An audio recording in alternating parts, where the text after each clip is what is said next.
Hello. Hello. How Hello. is everyone? I'm sorry. How is everyone? A lot better than I was last week. Good. Yay. Glad you've recovered. Last week I was almost dead. Ugh. Was it just like a real bad head cold or? No, it was some sort of neurovirus thing, so No. it was really bad. My son was no, it was ugly. It was not Yeah, it good. was, Oh, it was real ugly.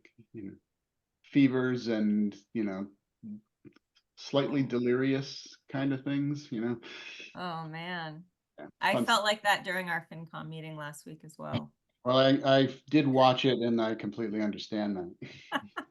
Oh, so just in the interest of staying punctual, it is 7 o'clock and I'm going to call to order the April 1st, 2024 meeting of the Norton Finance Committee.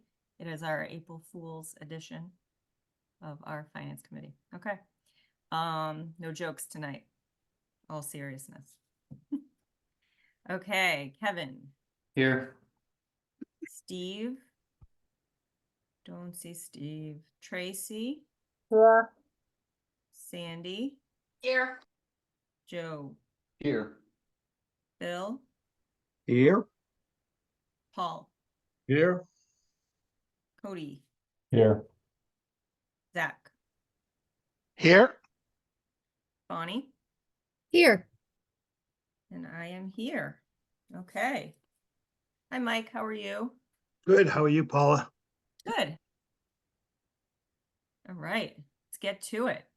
All right. I'll share my screen. First, we have the library. All right.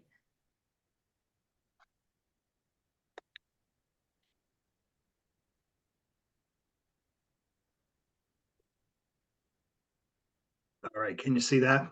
Not yet. Not yet, huh? All right.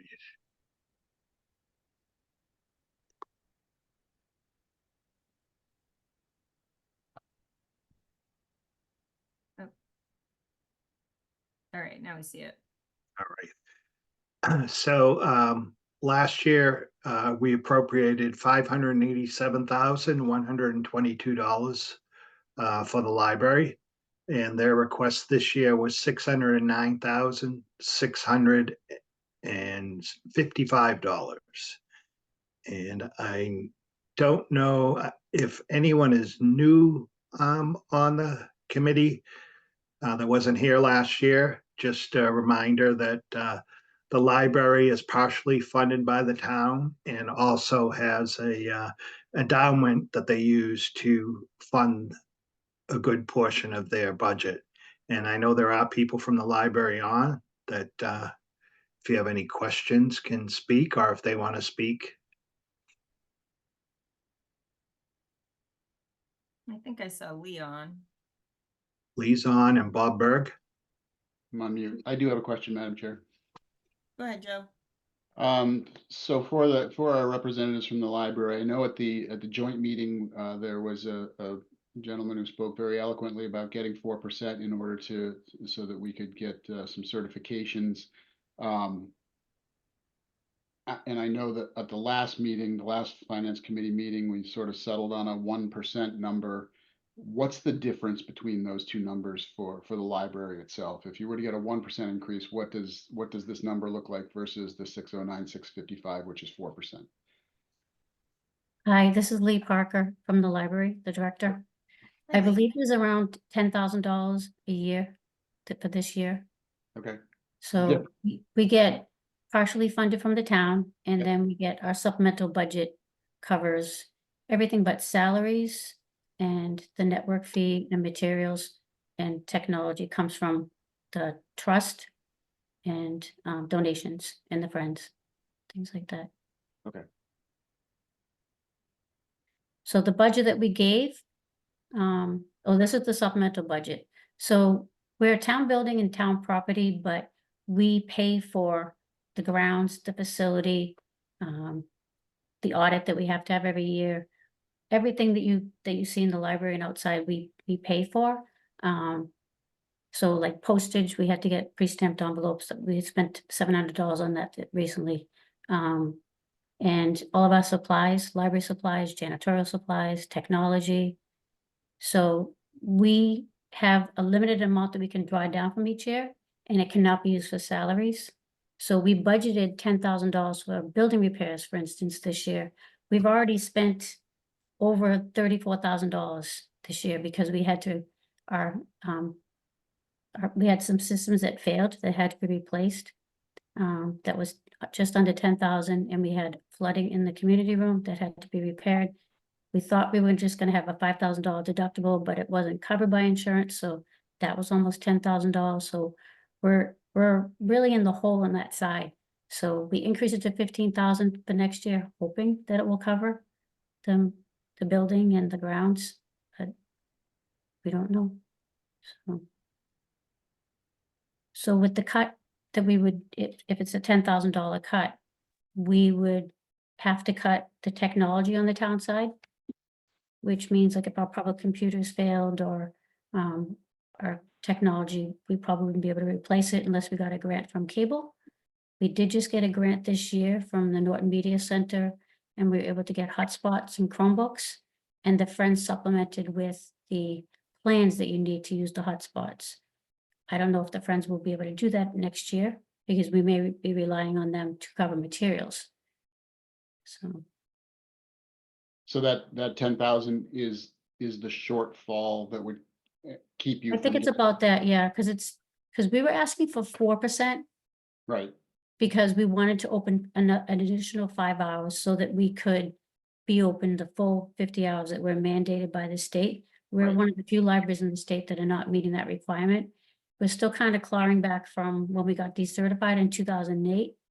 Our budget used to be just over 1% around 20 years ago, 1% of the town budget. It's now about 0.78%. And we're still, coming back from that. So it wasn't a huge increase to be increasing 5 hours, but we said we could do it. We were going to make it work. And you can see by that sheet that just passed, You our want to go back? numbers. Yeah, our numbers are like, this is for FY23. So everything increased, use of the library itself, use of our materials, attendance at programs themselves, visitors to the library, everything was up, huge increases, 67%, 130%, everything went up last year. And we're doing it with a budget that's about half of what neighboring libraries have per capita and for the library. Yeah, I mean, the reason for the question was I would love to see you get that certification. I'm not sure how we get there, but I did want to kind of put a number, a dollar number on that rather than just a percentage number. So, Well, I think the 10,000 was the difference between what the town manager is recommending, the 3% and the 1%, I think. okay. So, Madam Chair, Yes, Paul. Lee, we keep hearing about the additional funds that might come in subsequent years if you are fully certified. Do you have an idea what that figure is to find out whether or not we're being penny wise and pound foolish by not funding those 5 additional hours to maybe bring in more money in future years? well, it's 12.5% is what we're being cut right now because we're not meeting the 50 hours. And for instance, in the fall, our state aid was over 20,000, and I assume in May, we'll probably get another 20,000. So that's 12.5% less than what it should have been if we were open 50 hours. So next year, we would still have the same because you have to prove that you can meet those hours for a full year. So we won't get the additional 12.5% till the following fall. You have to be open from Labor Day to Memorial Day to 50 hours, and then you will qualify for the full state aid. Madam that- Chair. Yeah, Cody. Hi, Lee. Hi. Just to put a number to, what is the exact amount that you need to increase to get to 50 hours? Well, Is we it put it 609 or is the 609 the request, including that? that was the 4% request. If we got less than that, if we got the 3%, we would ask the Friends to fund more materials, and maybe we'd have to not have as many hotspot plans and things like that. We might have to have fewer programs so that we can use it to meet the materials requirement, because that's another requirement. You're not required to be open 6 days a week and 3 nights and, Saturdays and have all the programs, but you are required to spend a certain amount of your budget on materials, and you are required to be open so many hours. And that would be a way we could get around it, hopefully. Is Yeah. there a Can- specific number that we need to get to? Excuse me? Is there a specific number that we would need to get to? Well, the Friends this year have donated $13,000, so. But they've paid for a lot of programs, things that the Cultural Council couldn't fund, or, additional things. Like I said, we would have to ask them to fund materials instead of programs to help us meet that. So I don't know, because you never know what you're gonna make. They do raffles and they do book sales, and every year you don't know what they're gonna make, but. But is that, you would have to ask them to do that at a 3% increase? No, if we had a 3% increase, or you said if we had a 1% increase? Yeah, like if like what number do you have to have on the budget to meet the expectations to get certified? 44%. We have to have a cut that is not disproportionate from other, if we're cut, it has to be proportionate across the town, or we would be decertified. They would decertify. That's how we lost it before, was a disproportionate cut. And then the number itself, it depends. It depends, because if your budget is lower, then your materials requirement goes down a little bit too. So it's kind of a moving target all the time. Until we know what we're gonna get, then we have to figure out what we have to spend. And then the Mass Board of Library Commissioners votes on whether they will give someone a waiver or an accommodation. Okay, from the joint meeting though, I think the gentleman that got up and spoke was asking for, to my memory, and don't hold me to this, but from my memory, he was saying we needed like $5,000 just for salaries to be able to pay for salaries to get to the 50 hours. And then it sounds like there's some complicated math into like. Well, there's definitely, everything is a moving target. That's the problem, because until you know how many hours you're open and what your budget is, what your materials requirement is going to be, it does shift.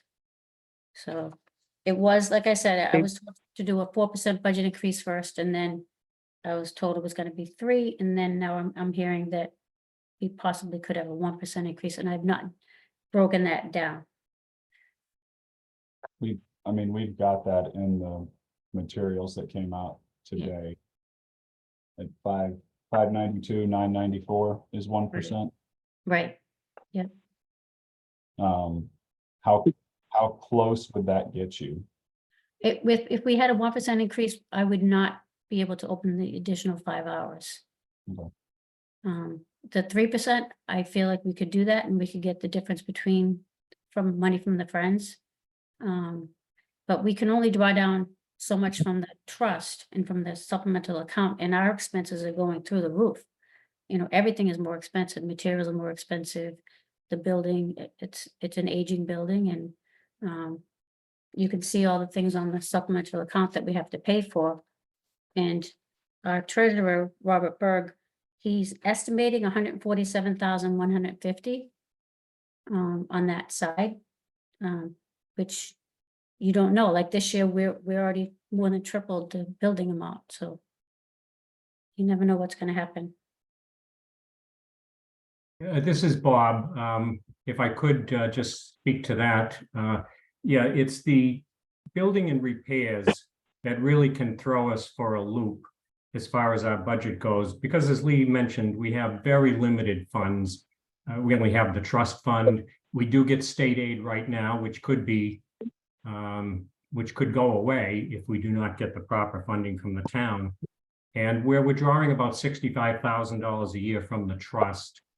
As you can tell, when you have a budget of $147,000 just to maintain the building, you're behind the 8 ball pretty much right from the get-go. We are fortunate that we do, as Lee said, have the support of the Friends and the state aid, and we have the trust fund, which is no small amount, but it is the unknown. The building is getting older. It was built in 1990, And so you're talking 34 years old now.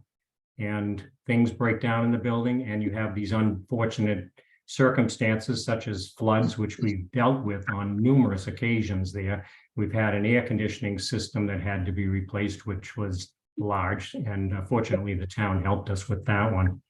But again, you know, it's going to be tight, and hopefully we can get enough hours, up to 50 hours, and we can get additional state aid. And you know, although it'll probably be, if the state keeps up with their increases, which is no guarantee, you know, we could be up to, say, $50,000 if we go with the full 50 hours. But right now we're working on a reduced amount, and this year it was $40,000, 20 in the fall and hopefully 20 in the spring. But even that could be subject to change with the state situation right now. The legislators are focusing on state aid to libraries. That is one of their focuses. So every year it's been going up since COVID. So we've kind of missed out a little bit, but hopefully we can get back there at some point. So, Bob, to kind of piggyback off of Cody, you're looking at an increased state aid the following year of maybe an additional $10,000. What's it take this year to get the minimum that we need to give you to get that 5 extra hours? It should be a figure that's attached to that. And if it's less than the 10,000 or right around the 10, we're almost penny wise, pound foolish not to go ahead and. Exactly. Yeah, exactly. I mean, I think Lee has a figure of about 609,000 is the 4%. We could do it with the 4%. And as Lee mentioned, you know, we'd be sacrificing quite a bit if it was the 3%. You know, we'd have to rely on additional funds. But yeah, to get an additional $7,000, $8,000, $9,000, $10,000 from the state would probably take the $609,000.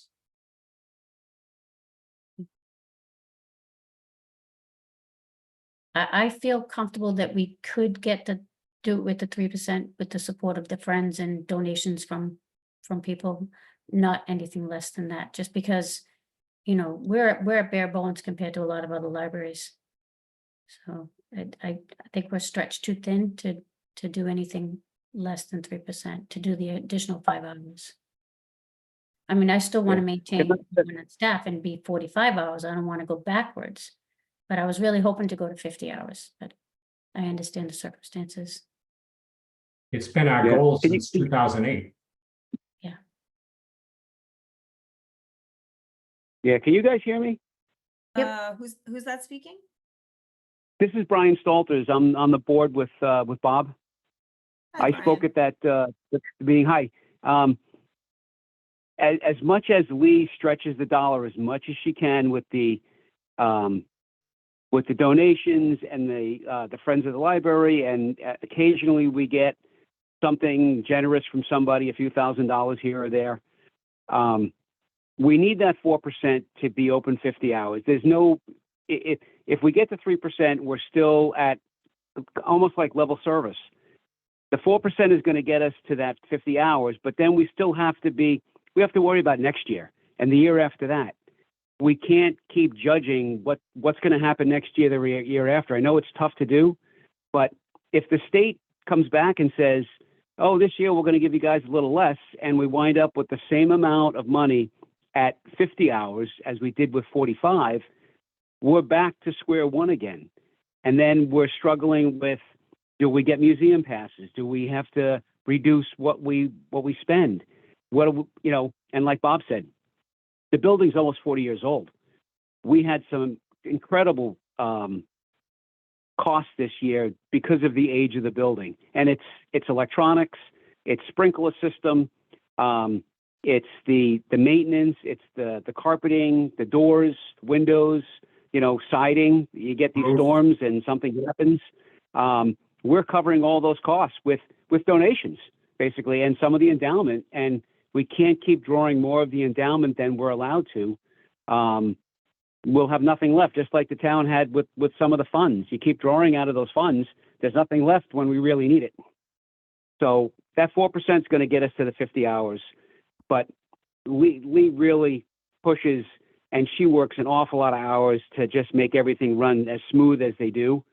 And it's seamless behind for you guys, but it's not seamless behind the scenes. So that 4% would really help us a lot. But that's if the override goes through, right? What's that?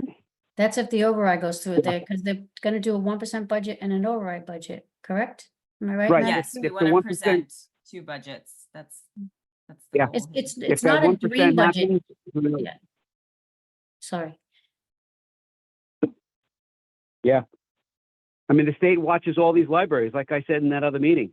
There's 378 libraries in the state, and we're one of 4 who is not fully certified. Well, they don't meet the open hours requirement, yeah. Right.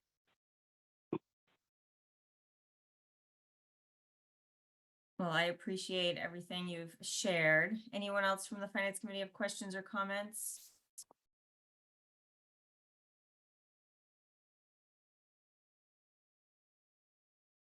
Well, Okay. Madam Chair, feel free to call me if you have any questions. Anybody can email me or come by, and I'm happy to show you anything. I appreciate your support, Thank you so much, Lee. and I don't Appreciate envy your you. time. I know, Thank this you. is a tough year. Very tough year. Madam Chair. Yeah, yep. Yeah, Cody, sorry. Oh, I was just gonna ask, will there be someone available to speak at town meeting to the need for the increased budget, for the override budget? I'm always Yeah. at the meetings. Bob, Berg, Brian, we're almost always there. Hopefully, we have 9 trustees. Hopefully, our trustees will be there, and our friends. We have a very active friends group, so. That it would be extremely beneficial to have the people in the know, the ones talking about what, I mean, in the grand scheme of things, we're talking about what, $17,000? Like, that should be a no-brainer. It should be an easy decision. Get us certified. Yeah. And give Not- people access to, keep the access open Right. 5 additional hours too, and give them maintain more services for them. That would be great if Thank you somebody- very much. Yeah. Thank you. so much. Okay, thank you. Right. Have a good night. Good night. Madam Chair, next we have the assessors. I have their budget hopefully up on the screen, and their salaries, $230,404.35. There's 3 full-time staff people in the department, and then their expenses increased from $40,205 to $49,080.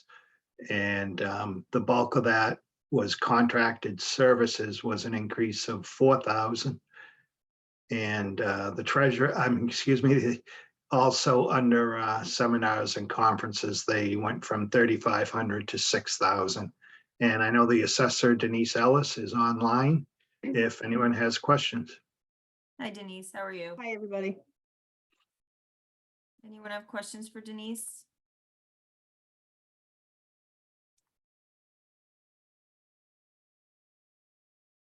Madam Chair. Making it easy for me. Madam Chair. For thinking. Cody, I think you were first.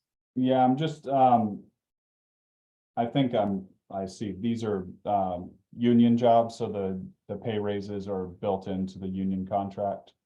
Correct. All employees in that department are union. Joe? That was my first question. The second question was about the seminars and conferences. Can you just give us a little insight as to what the increase would get you? Sure. So all the classes have increased astronomically. They used to be, if you go into a class, I have to be certified. Going to a class back in the day used to be like $200, $250. They've gone up to over $600 per class. And that's due to, the places that they have to, rent, the hotels, the conference centers, things like that, and also the teachers. And also, I have one person going for her certification. I'll be retiring in a few years, so, you know, we need to bring somebody in, and she's been taking some classes. So it's basically for two of us for taking classes.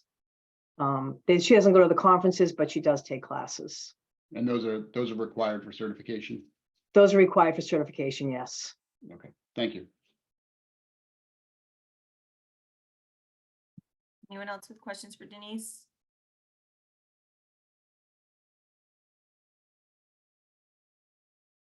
Okay, While Denise is on, she also has two articles that I can get to. Sure. You give me a second.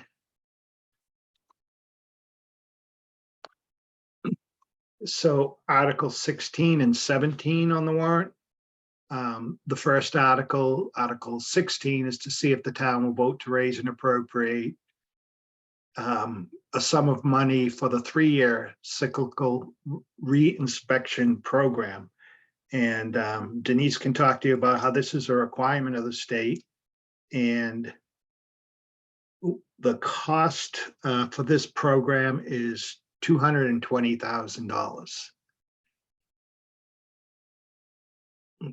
And Mike, where would we be putting that from? That would come from free cash.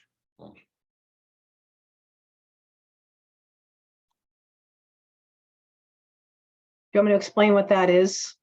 definitely. Okay, so, with the state, we have to be certified every 5 years by the state.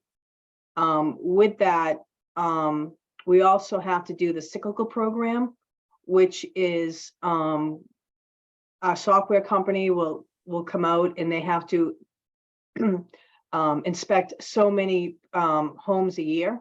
So we're probably talking, God, at least over the next 3 years. I'm not quite sure what our number is yet because we're still putting everything together. But over the next 3 years, we'll be going out to the homes to do inspections. That is required by the state, which cost. And then we have the 5-year certification this year for 2025, and everything that's involved in that to be certified.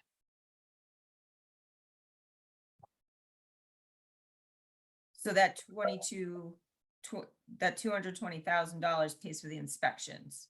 It's mainly that. It's a few items on there. It's the recertification. Then they have to do upgrade our software system while they're doing that. All our tables, there's a lot involved in it. And that part of it takes months to do. So there's a lot of work involved in that. And if we don't get certified, it's important because if we don't get certified, then they won't certify us for the tax rate, which means the tax bills won't go out, which means we don't have any money coming in. So this is extremely important. It's necessary. There's no way to go around it. It has to be done. Yeah, sounds like it. Yeah. Anyone Unfortunately. have questions? Anyone have questions for Denise about Article 16? Madam Chair. Go ahead, Bill. Yes, Bill. Dumb question, but just want to verify. So this is a cost every 3 years, not every year, or is it every year? Well, this is so that we'll be going out this includes the next 3 years. So every year we'll be out there for the next 3 years doing the inspections. And is there a savings to do it, to paying for it all at once versus budgeting each year? Well, it's just, it's something that has to be there every year for me to pay the bills. So whatever way you want to do it, I don't need the whole thing up front, but I have to be guaranteed that I'm going to get it over the next 2 years after this. Okay, thank you. Madam Chair, Yeah, Cody. that was along the same lines of my thinking. If we've got essentially a 3-year bill that we have to pay, is this just like setting up the budget line item to be able to throw in the guaranteed amount, or is this a completely separate item? Because if we know that it's going to be every 3 years and it's going to cost $220,000, then why aren't we carrying a $73,000 line item on the budget just to fund for it And then if we don't spend the 73 that year, then it goes into free cash and then we can pull it from free cash later. Like, that's Yeah, just I how was I would thinking expect the the same budget to thing. be set. Yeah, I was thinking the same thing, why this wouldn't be part of your budget if it's something that you know you have to do every 3 years. Is this what we typically do? We have an article and we're pulling from free cash Yeah, every so 3 years? the- I don't remember it for some reason. Yeah, so the last time we did it was in 2020. Ooh, that And year. so it goes into a separate account. So I can't transfer it back over. Maybe Mike can tell you more about that, but it goes into a separate account and it's only used for the cyclical program. And it stays there and we take out of that over the 3 years. That's right. And if for any reason there was some money left over at the end, it would be closed out to free cash. Madam Chair, Yeah, Cody. I guess I'm confused about how this works. Are you saying there's a separate budget that's set up by the warrant that then can be drawn for that? So it's a set amount that you're allowed to draw from for the next 3 years or 5 years or whatever it is. And then once it's depleted, you have to pass another article? Yeah, so the next time that we're due for it, yes. You know, we don't have, so we do have to do it all the time. So, you know, it's hard to budget every year because we don't know what the cost is going to be every year. And we have to have a contract. So for some, you know, for some reason, if we switched camera systems, if we changed software companies, I don't know what their fee would be. So I wouldn't be able to budget in the future for that company. You know, so it's kind of hard doing it that way.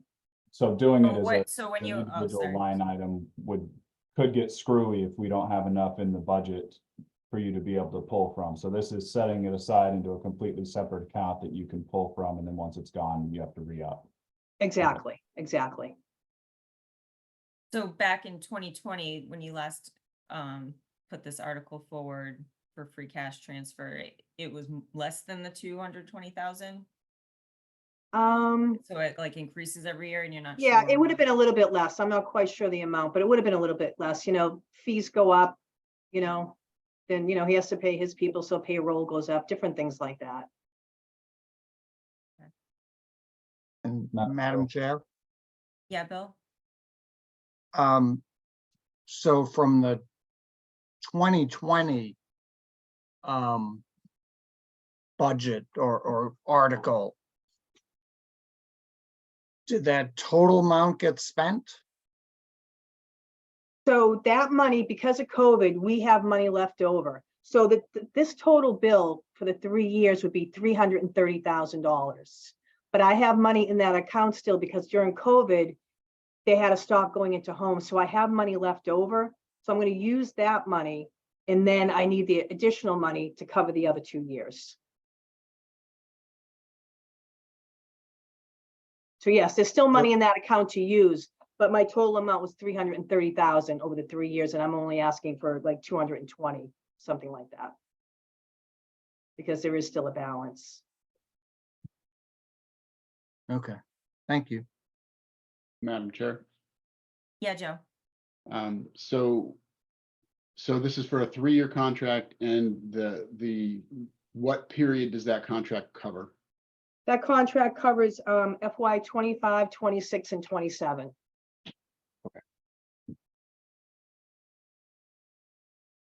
Zach?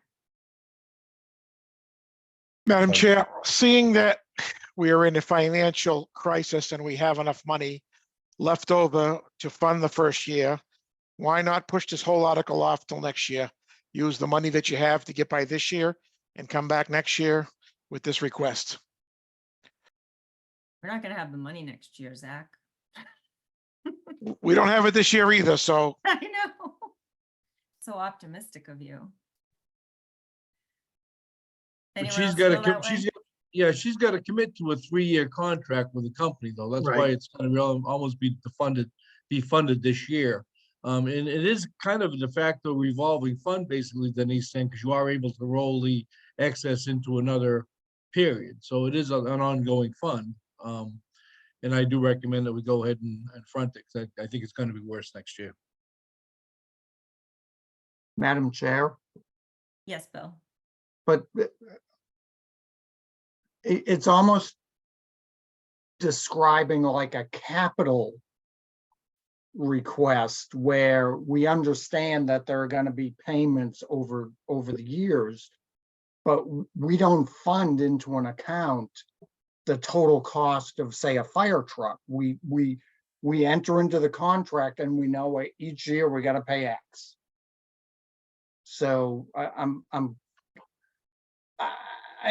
can't quite figure out, to Zach's point, maybe to Joe's and to Cody's, why it's all up front versus, yeah, we know we have to do it, but do we have to outlay all the money at once? Does there That's have where to I'm- be some sort of show of faith with the state that when you're signing the contract, that the money is there? Because you don't have to pay this all up front, right, when you're signing the contract? Right, Or you that's do? correct. You don't have to.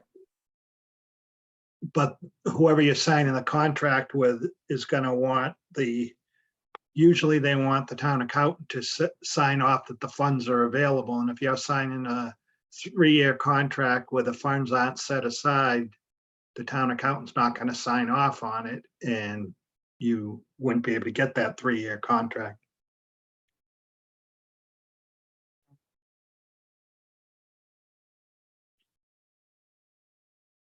Madam Chair. Yeah, Bill.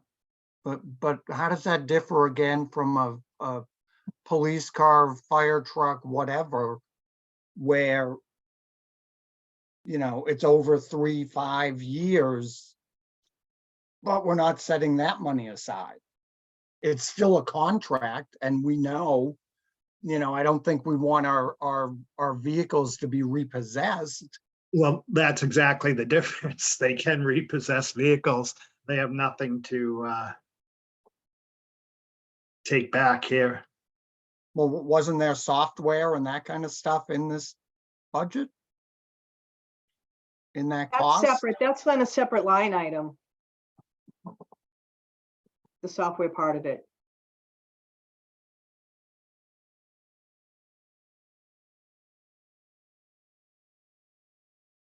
Madam Chair, Yeah, Zach.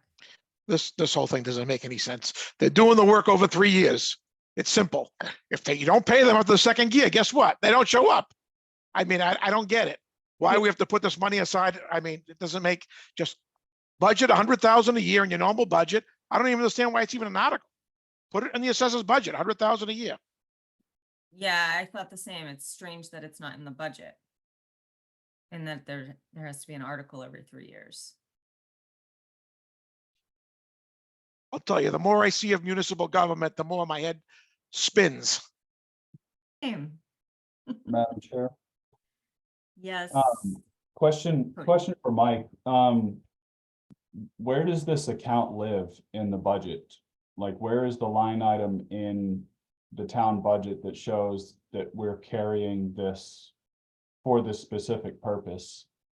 And secondary to Bill's point, again, where a 5-year plan would make a heck of a lot of sense, because we would know that we have every 3 years, it's $110,000 a year, and you're carrying that every year over year. And I mean, we talk about contractual obligations for salaries, and we know that those, like, by contract, you have to do that, then you carry that in the budget. It just, I don't see why this has to be set up 100% funded 3 years in advance if it's an ongoing annual expense. It feels like something that should be carried as a line item in the budget. And then James could still sign off on it if we're funding 110,000 within the budget every year, and we know that it's built into that budget. You just know when we come to that line item in the budget discussion every year, you say, that's $110,000. That is contractually obligated. We sign the contract and it has to be spent, or we're not certified, and then we can't tax. Well, to your first question, when an article is approved at town meeting, if this article's approved with 220,000, James sets up an account that money sits in and only can be used for this purpose. If it's in Denise's budget, it would close out. So if Denise had 100,000 in her budget and the company didn't complete their work, that money would close out and go back to free cash in July 1. But if it's an article, it sits in the article until it's used. Or if it's something, if you were going to buy something or had some engineering study that was going to be done for 500,000 and it only ended up costing 4, then that 100,000 would be turned back as free cash once that project was done.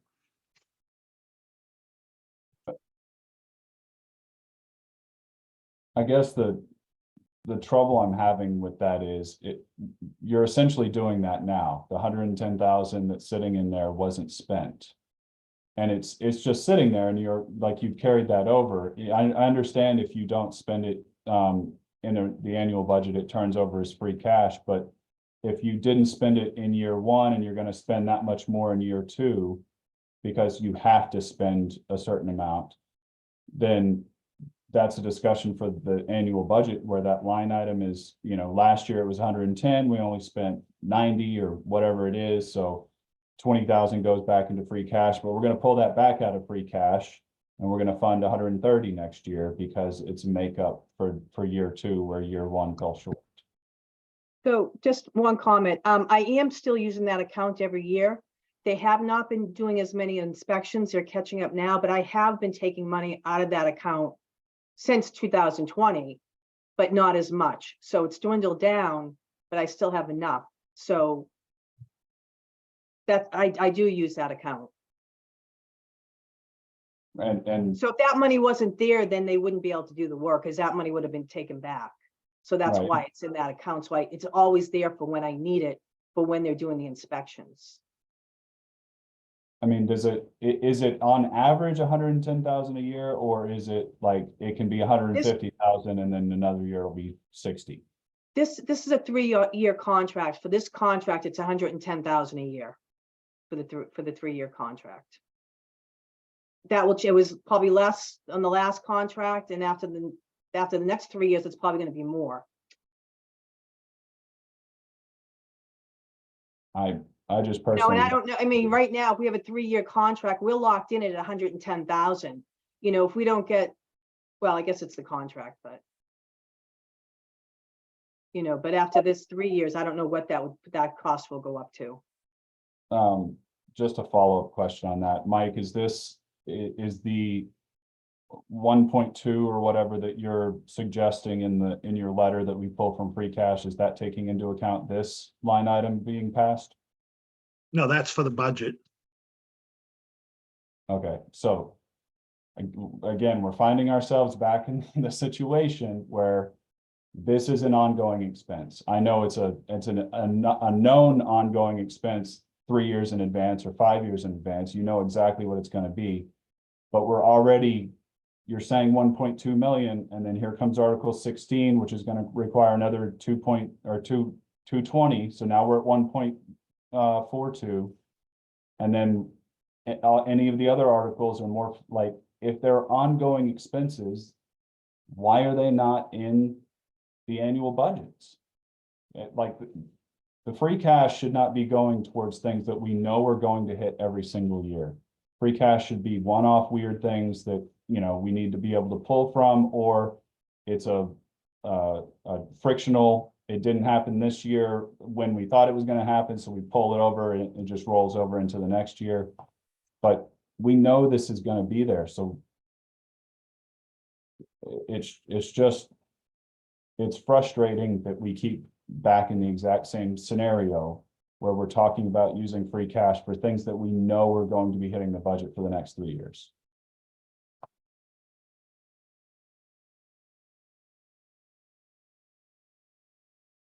So it sounds like, though, because it wasn't in their budget, we have to have this money for them for this recertification program, or we could lose a lot of tax money. Sounds like it will put us You in a won't get worse any tax money. situation. Exactly. It'll put us in a worse situation if we don't recommend this article and it get approved at town meeting. And then Chair, going forward, maybe we can do something different with the budget. Yeah, Cody? Mike, do we have what the budget's looking like with the 1.2? How much free cash do we have? If we're pulling 220 from free cash on this, how many other articles are also asking for free cash for recurring expenses? Like, how far are we going to deplete free cash? How much do we have? We're talking about this one, but what other articles are we asking for free cash from? Yeah, Mike, do you have a total of the free cash asked from the articles? I do. So if we fund the budget with 1.2 million, and then if we were to fund every article that's on the warrant, we would end up with $145,653 in free cash remaining. Remaining, okay. Correct.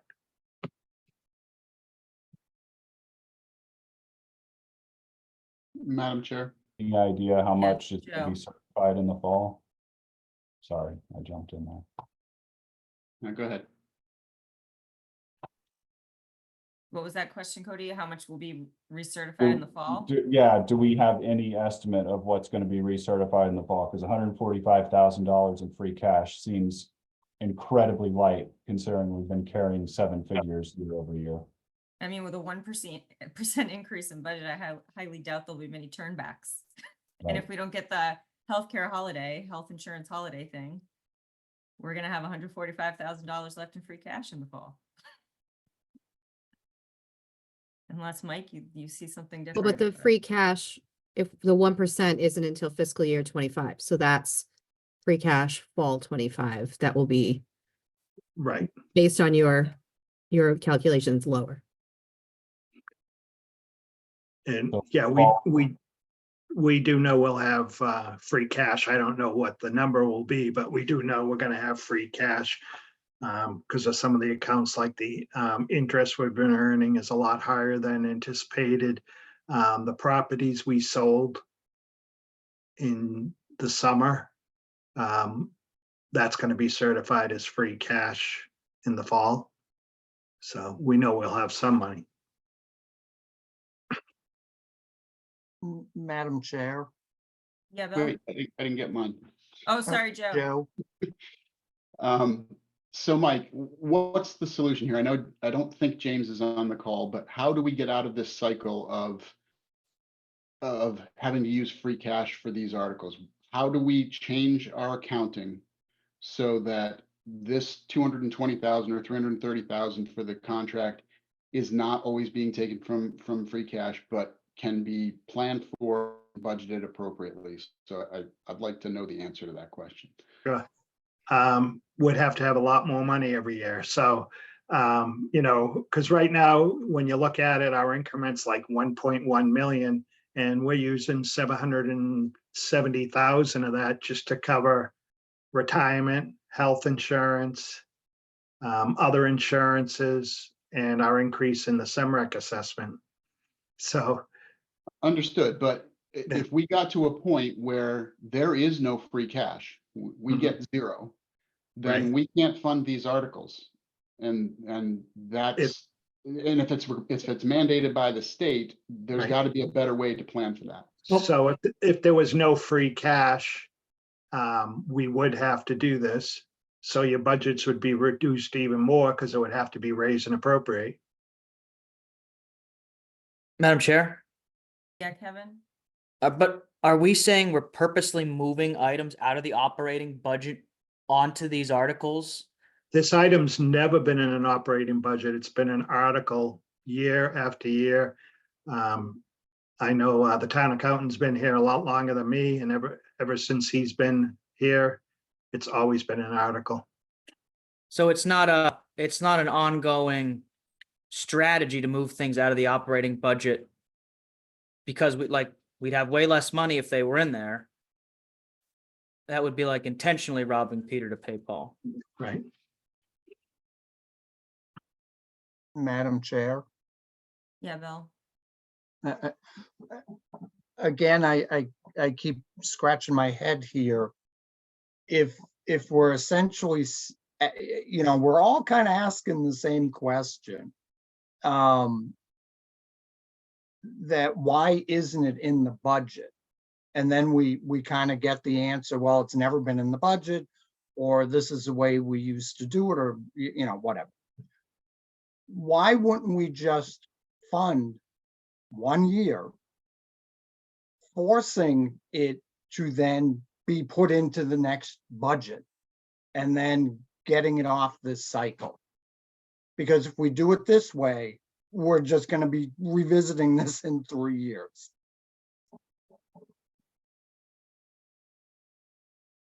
And I feel like if override discussion is for real, these are the types of things that should be represented in the budget so that we can give an appropriate picture to the people of the town.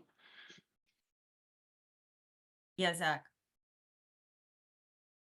To answer Bill's question, the reason why we continue to do this is because this committee continues to vote to recommend these articles. It's a simple fix. Don't vote to recommend it, and they'll have to come back with something else.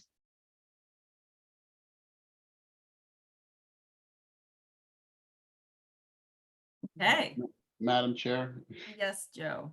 I'd just like to say to Denise, I don't think any of us don't want to give you this money. Yes, We're it's just not trying to personal. figure out how the best way to do it in the budget, given the crunch that we're in, is. Madam Chair, Yes, Andy. I know you had said we would meet after this cycle for just process questions. I think a lot of these are you know, talking about our process, talking about our financial policies. I mean, I don't think we're going to change them in this meeting. I think they're kind of bigger discussions. At this point, I think if we wanted to move this into the operating budget, this is probably not the best time to do that, right? So I think, again, the conversations of financial policies is what we seem to keep coming back to. And I'm glad we're going to have that conversation. I just don't know that that's going to all be solved tonight. Yeah, I agree with that as well. Madam Chair. Yes, Cody. Respectfully, I would disagree with that. I would say now is exactly the time when we're setting our budgets and we're talking about using free cash. We're already going to be using free cash to fund recurring expenses. These are 16 and 17, Articles 16 and 17 are both recurring expenses. So Article 16 is 110,000. Article 7 is however much. I think we appropriate a certain amount from free cash instead of taking a lump sum from free cash using Article 16 and 17. Just take a prorated lump from free cash, throw it into the budget as a line item for 3-year cyclical reinspection and add that to the ongoing expenses. And then fiscal year, the 5-year recertification program, put that as a line item and however much that is. And then now you have built that into your budget on a reoccurring basis. And then next year we're talking, instead of pulling from free cash, now it is a line item in the budget and we have a conversation about this is a contractual obligation. It's $110,000 every year. It's a 3-year contract. This is year 1.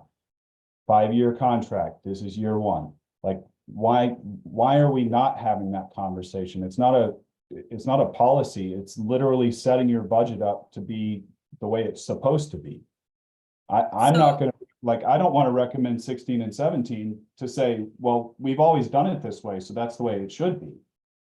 That's a fallacy, and it's shouldn't be. Like, we need to be thinking about, it sounds like everybody's in agreement. These should be line item funds in the budget. So set them in there this year. Take however much you need for Article 16, pull it from free cash, and it's earmarked. Done. Well, hold on, Cody. Can I just try to see if I understand what you're saying it in a different way? So could we, Mike, is it possible that we get rid of Article 16, get rid of Article 17, figure out whatever the 1 year would be for the 3-year cyclical reinspection program, put that in the assessor's budget, do the same thing for 17, whatever 1 year would be, put that in the assessor's budget. And obviously that's going to mean like more than the 1% increase for their budget, but I think it needs to be shown there in that budget, and then whatever they can end up getting with the free cash or everything else to be able to fund their budget, that might have to be shown in the override budget. You know, to have like a 4 or 5% increase or whatever that would end up being. Does that make sense? Yeah, Cody said something about moving free cash, but we could just get rid of the articles altogether and just put this money in their budget. Now we just looked at their budget. So it would just have to be edited to include these line items. So, Madam Chair, Yes. just to clarify, you're talking about slashing further then, right? Making further slashes and cuts to. Well, put I mean, if they can only get figures- 1% or 2%, yeah, they'd probably have their budget, the assessor's budget would have to get cut from somewhere else. I don't know where that would be. there is nowhere else to cut that. The only way you could put it in their budget is to appropriate money from free cash and increase the 1.2. We're appropriating, yeah, the 1.2. It would just have to get distributed differently, I guess. Madam Chair, I'm going to go back to my comment of, I don't think this is the time to just cold turkey cut out all the free cash you've been spending. I mean, we're already looking at a 1% budget. No, I don't think we should increase. I the think, 1.2. you know, knocking down more free cash than we just spent 1.9 million last year. We're down to 1.2. This point, I've already, you know, kind of said, and I think hopefully others agree that we don't want to supplement in the fall. So I think if we take all of that out and try to build that all into the budget now, that's already a huge change from what we've done in the past. And I don't know that I would support changing that even further. So I disagree, Cody, that the majority of us are in agreement. I think, you know, a few people have been speaking about that, but there's a lot of us that haven't had a chance to speak about that. Madam Chair. Zach, I think he had his hand up first. Maybe. Sorry, Zach.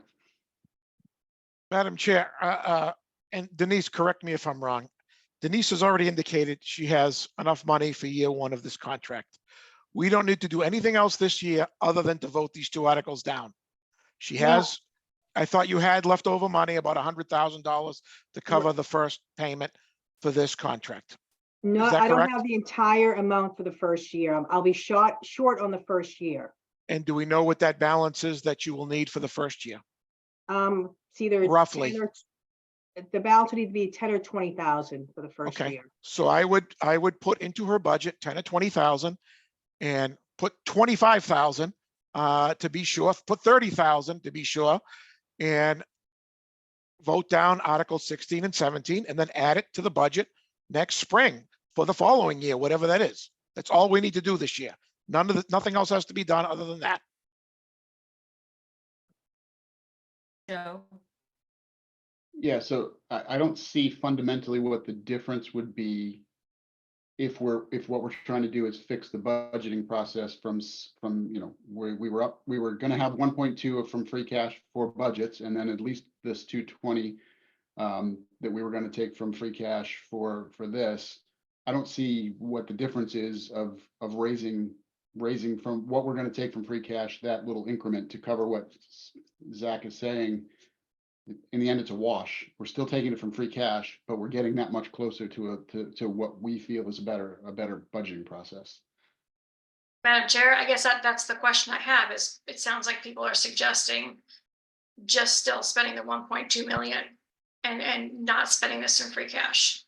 I'm not sure what the point of turning back free cash is into the fall. If we're not going to push anything off into the fall, I don't know why we're saving free cash, what we're saving it for. So I would be okay with putting, if we wanted to raise from 1.2, the amount that we use to supplement the budget, but not cutting this amount out completely out of the free cash and leaving it to sit for next year. Madam So it Chair. sounds like another option would be, we're still only taking 1.2 from free cash to fund the budget. But we would have to take from other budgets in order to make sure this contractual increase is funded.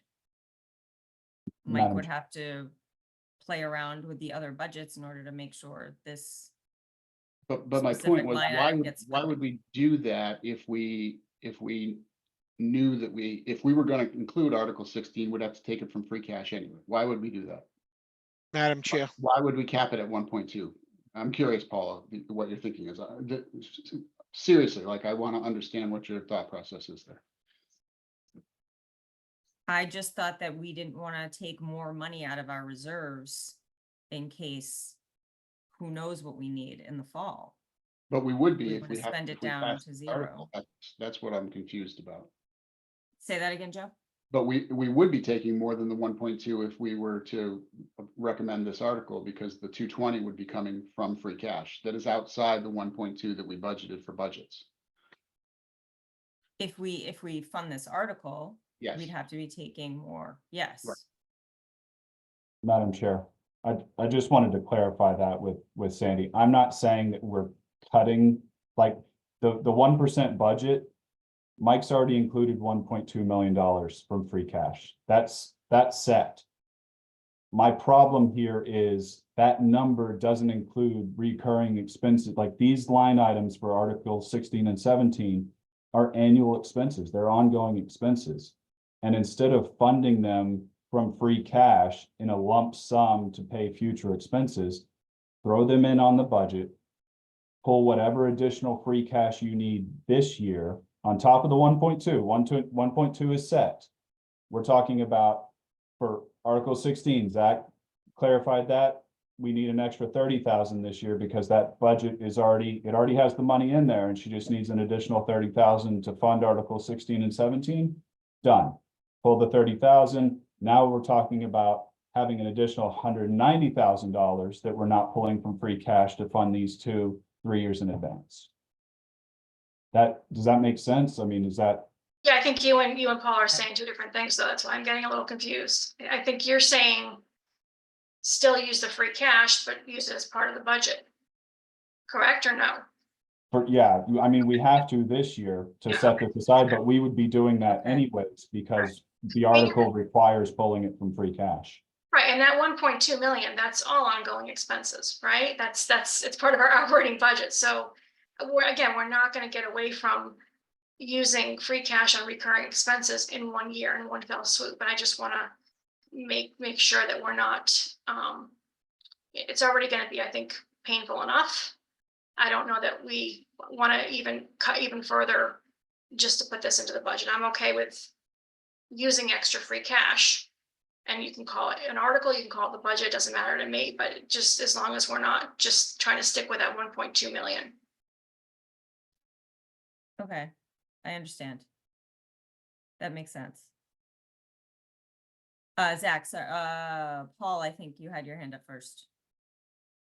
Yeah, Denise, I just had a question. This is a 3-year cyclical program, and yet it goes on forever. So it really is an annual program. Why can't we just get an annual bid for it and move forward that way as well? So it's a direct part of your budget. And I agree, Sandy, with what you said, that we should go ahead and continue spending additional free cash to get this off the books if we need to.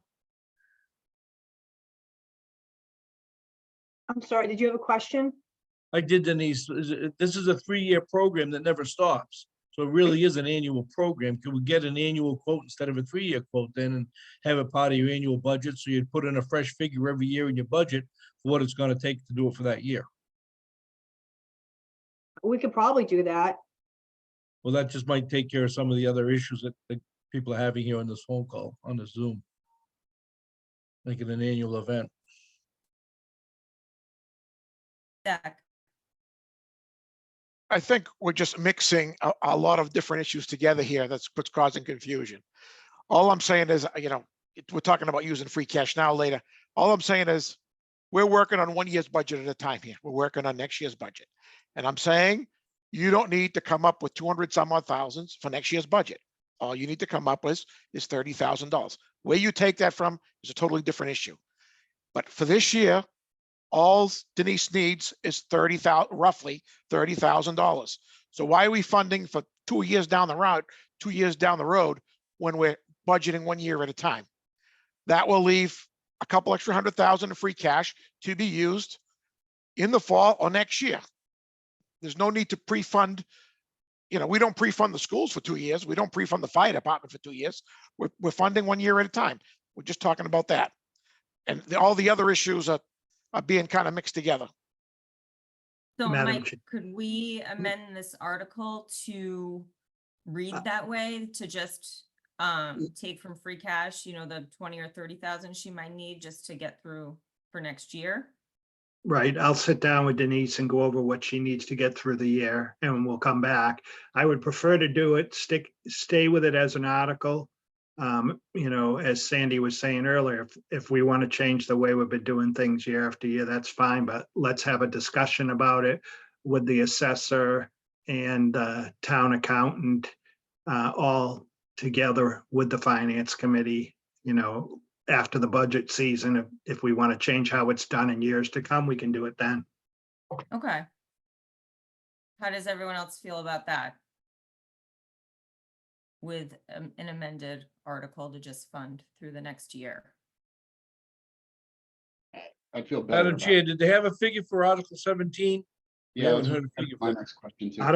Article 17 is 13,000.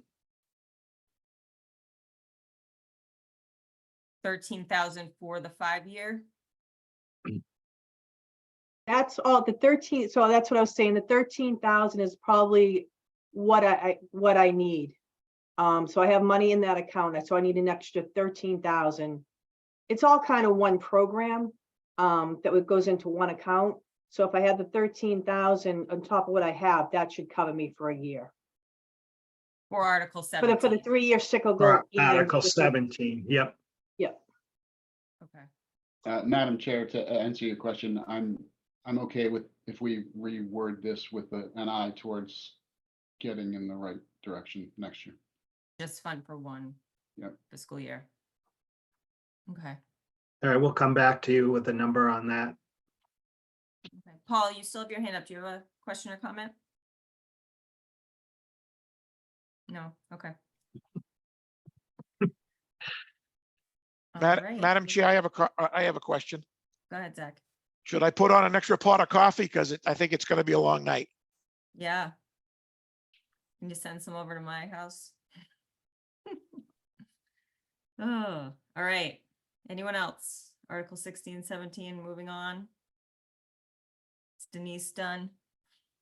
Or All Denise, right. thank you so much. Thanks, everybody. Appreciate your time. Good Thank you, luck. Denise. It wasn't Thank you. directed at you. Oh, I'm fine. Thank you. Have a good night, everybody. Next, we have the treasurer collector. And if I can share my screen again, give me a second.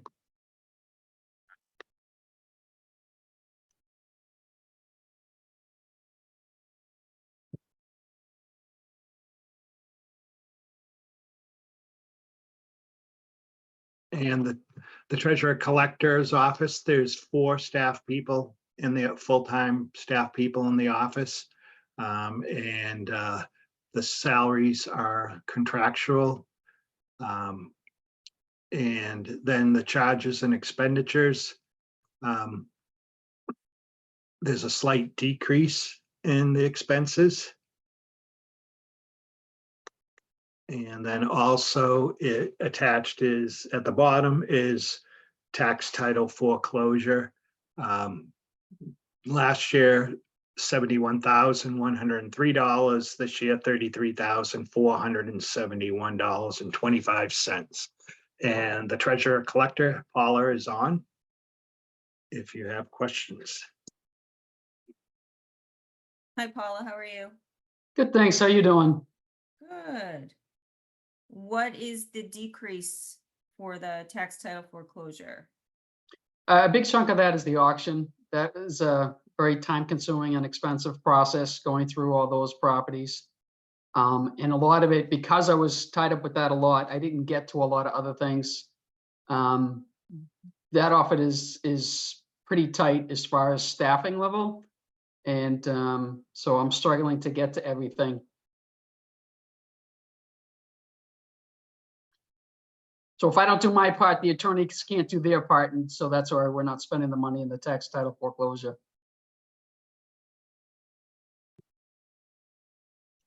Do you foresee that going back up to the 71, or do you think just because of the auctions that we had last year, will it stay around like that 30,000 range? The auction itself is probably about 30-40,000, depending on how big it is, just on the attorney. Because what that is going through all the paperwork and making sure that the tax taking was done right, that, you know, the tax bills were issued properly, and who actually owns the property. You can get into a real hornet's nest when you start looking into some of these, the deeds and mistakes being made, and it's, you know, you really can't tell how long a lot of that stuff is going to take. And then just going through the process and dealing with the people buying the properties and running the auction and all that kind of stuff. You really want a professional doing that.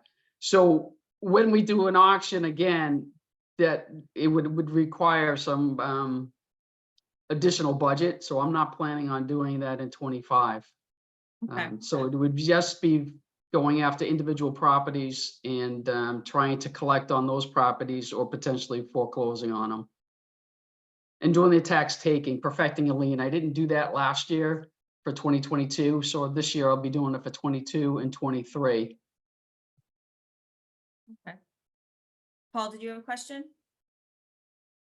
I did. Paula, what's the status of the lawsuit or whatever that was keeping our $1 million and change in abatement until we figure out what's happening with the money you've raised at the auction? Are we getting just the tax dollars back that we're owed, or are we getting to keep the whole thing? They haven't really made any decisions on that.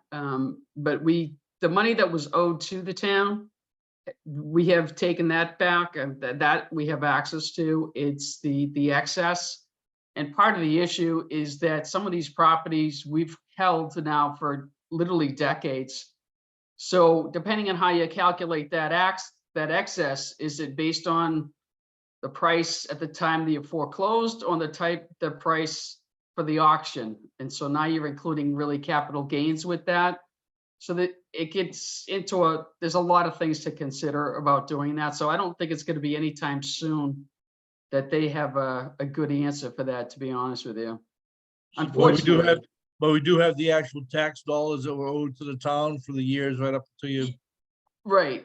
Yeah, okay. Right. Well, as much as we were able to collect, in some cases we didn't collect enough, but in a lot of them we collected more than that. So that money is in the bank, and so interest rates are up. So we get that money, we can keep that money. Okay, and that's Mike, that's the free cash you're talking about for the fall? Yeah, we did meet, we had a conversation with town council, and town council, it'll be more work for Paula again, but has suggested that we go through properties that we've sold, find out, you know, what tax money we were owed on each of those properties, what expenses we had on those properties, and that money will be available, and the rest of the money hold until we know if anyone's going to come forward or not. And the Attorney General and the legislature haven't really been doing much on it to help us. And I'll be reaching out to the MMA, seeing if they're going to do anything on it.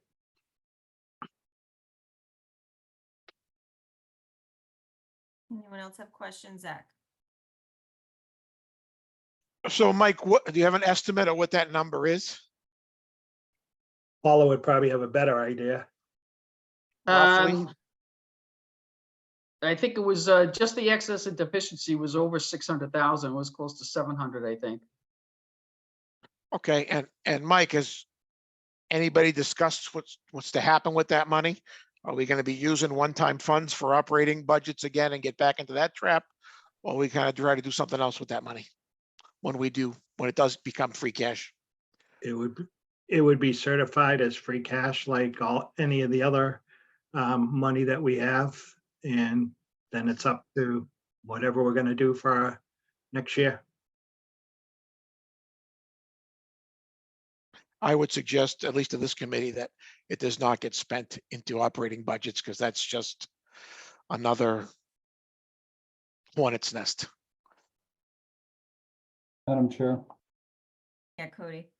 Hi Paula. Although, Can you explain what the purchases of services is? Other than salaries, that's the largest line item in your budget. Yep, the, a lot of that is the payroll system. It's Harper's, and it is, our printing through Kirkwood, and, the lockbox, which is the, when you look at the envelope that comes with your taxes, it says Reading. We have a lockbox company, and that's where, that's their services. Thank you.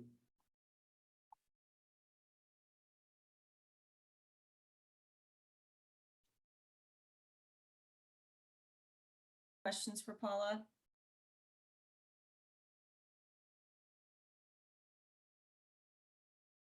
All right. Hearing nothing. Thank you, Paula. Thanks, Paul. All right. She's not done yet. Oh, sorry. Still get to hang out with us. Then the next part, under Paula's budget is a good portion of the fixed and shared expenses.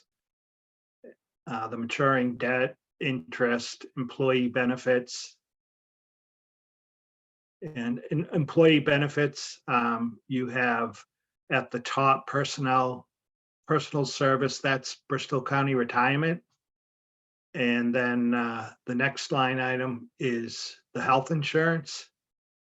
And the third is Medicare, correct, Paula? Right.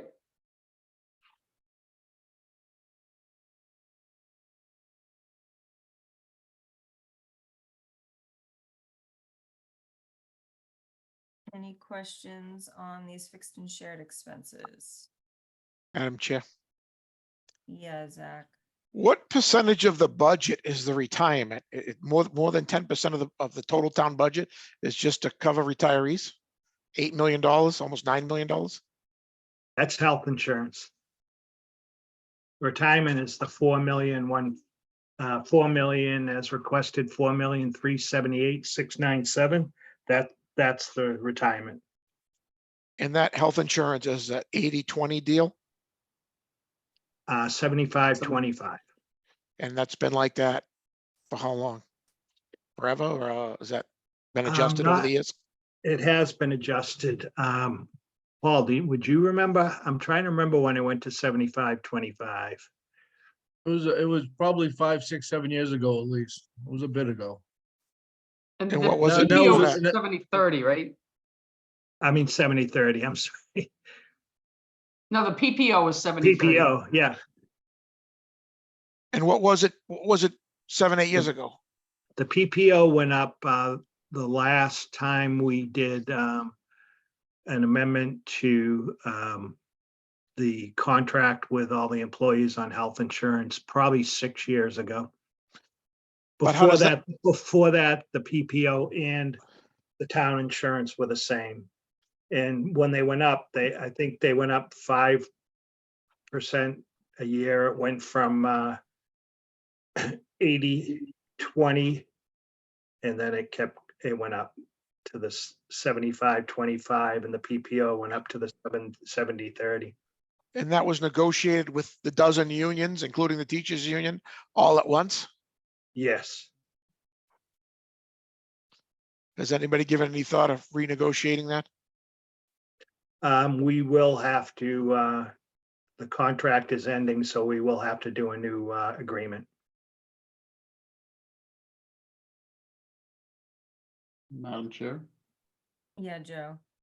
So Mike, you said that the personal service of 4.3-ish and the other personnel services of 8.9, that's retirement and healthcare respectively? The top is retirement, the 4 million, and Yep. the 8.9, that's health insurance. How are we able to not fund that completely? If your recommendation is a couple of hundred. Because the retirement, we usually pay in one payment and we get a reduction, so that's what that is. Okay. And then health insurance is, my recommendation will be reducing it because we're talking about elimination of some positions. Got it. Okay, thank you. Yeah.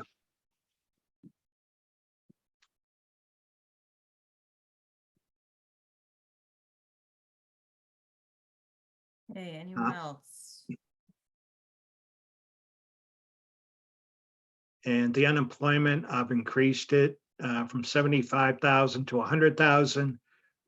Obviously, we're not going to know if people get laid off, whether they get hired in other communities, and we're not burdened with the full unemployment. And then we have the fuel expense. And then the last item, charges and expenditures. That's for all the insurances, liability, auto, property, and workers' comp. Madam Chair. Yeah, Cody. Mike, on the unemployment, how many positions are we talking about estimated? I know the schools are looking at give or take 35 to 40 at a 1% increase year over year. How many are we talking about from the other town departments? I don't see, we have the public health nurse left. We're just not filling that position. The highway department, there possibly will be one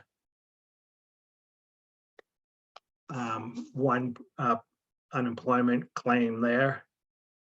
And the COA, well, one position was a planned position that's not happening, and the other one would be a van driver that won't be filled. So there won't be any unemployment there. Is it realistic that $25,000 will cover up to, let's say 20 people? I mean, is that a realistic number? We've never, if you look, I don't know, to be honest with you, because those 20 people could be hired in other communities. So Well, I was giving you obviously in the fall, we'll have a better idea. And if we have to add money to it, we'll add money to it. Yeah, I was giving you the benefit of of the 40 some odd people that we're going to be laying off, that about half of them. So I just, there's no way in my mind that 100,000 is going to cover. How long are the benefits owed? The benefits are, I believe, I'm not exactly sure, but I think it's 30 weeks. I don't know if Paula has a better idea, but I think it's around 30 weeks. And I think the maximum is 1,500. Yeah, I don't know. Yeah, 30 weeks sounds about right. I'm not sure about the max. Zach, you have your hand up? Yeah, I think to answer some of Cody's, seeing my wife is a school teacher. School teachers are paid, if it's school teachers are talking about, they're paid through the end of August anyway, even because that's the way their contracts run from September, the school year. So they'll be paid through the summer before they can even file for unemployment. And with the teacher shortage, there's a high demand for teachers. So, it would be difficult to even gauge how many will stay, unemployed into the fall.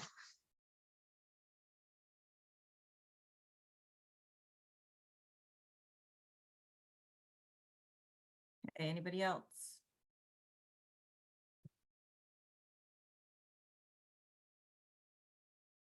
All right. All right.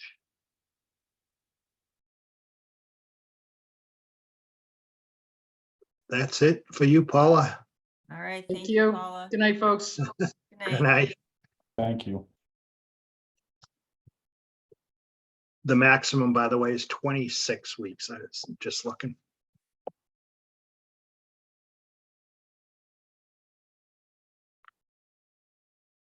So I think that's all you had for budgets tonight. Yes, there's capital now. Yep. Let me pull that up. So this is the plan that was approved by the capital committee. The capital committee, the balance in the capital account to start was $512,527. And the capital committee is recommending that we use $357,998, which will leave $154,529 remaining. And the items that they've recommended for funding are under data processing, 25,000 for end of life equipment. The roof replacement over the portion of the town hall that is staying, which is the brick portion of the building. It's currently leaking in several places, so their recommendation for that is $304,500 to be borrowed.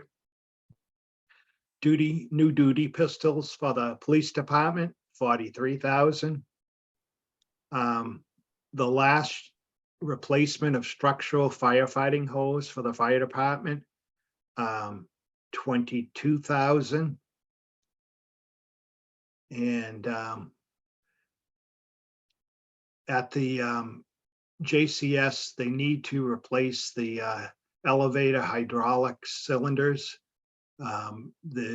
It's been inspected and they told them that they need to replace that in order to keep the elevator certified. So that's $68,760. And then the highway department, no new recommendations, just payments on equipment. Their Peterbilt J-Hook payment 2 of 5 for $50,000. Their John Deere utility tractor, $34,300, and their Peterbilt dump truck, year 4 of 5, $28,150. They also recommended $11,030 for repairs at the Everett Leonard Park. This will be for pool safety repairs, excuse me, for pool safety repairs and furnishings and equipment and painting of the pavilion. And the sewer department recommend a Ford F-250 truck 4x4 with utility body and a plow with accessories, $77,000. Tow behind electronic traffic warning sign, $20,625. And a 6-wheel Mack Granite GV 48,000 GVW dump. 25% of that will be funded from sewer. That's 51,500. And 75% or 150,000 will be funded by water on the bottom there. And also underwater, Chevy Silverado 4x4 cab and chassis for 50,000, and another tow behind electronic traffic warning sign, 20,625. So the total for capital will break down. The total capital request, 282,240. Borrowing, 304,500. Total water surplus, 149,125, and total water surplus, 220,625. So the total is $956,490. Madam Chair. Yeah, Joe. So Mike, on the previous pages, there were multiple, for vehicles, there were, one of five or three of five or whatever. Are all of the vehicles on this page one-time payments? And while I'm going to that, I gave you the wrong figure. The figure coming out of capital is 282, 240. On this page, you were Yes, talking sir. about, Yeah, here we've got year 2 of 3 for the J hook and so on. On the other page for the water and sewer, are they paying all of that off in 1 year or? They are. Okay. they are, yep.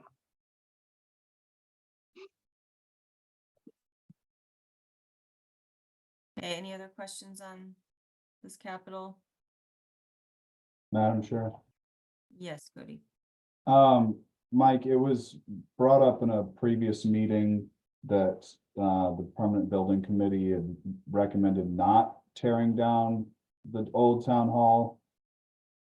So are they tearing it down or are they not? I know there was a portion of it, like the entryway there, that was like brick, that wasn't the stucco. That was always intended to stay, but I thought we had discussed they decided they weren't going to spend the money and save the money and not tear it down. They have asked the OPM to look at that. It was not bid, so it's not part of the bid project that was gone out already. So it would be a new bid process. So they're looking at what they're going to have remaining in funds, and we'll go out to see if they can afford to tear it down and put it back on. So they haven't made the final decision. They're waiting for all that information from the OPM. So if presumably when they tear that down, I mean, it leaves a big hole in the side of the building that would have to be patched up. So that would have to be part of the bid. It Why- is, yeah, So that is part of the bid. wouldn't then a roof, like you're not going to keep an old roof that you're tearing a building down from. I'm just wondering about that, like the borrowing of $304,500.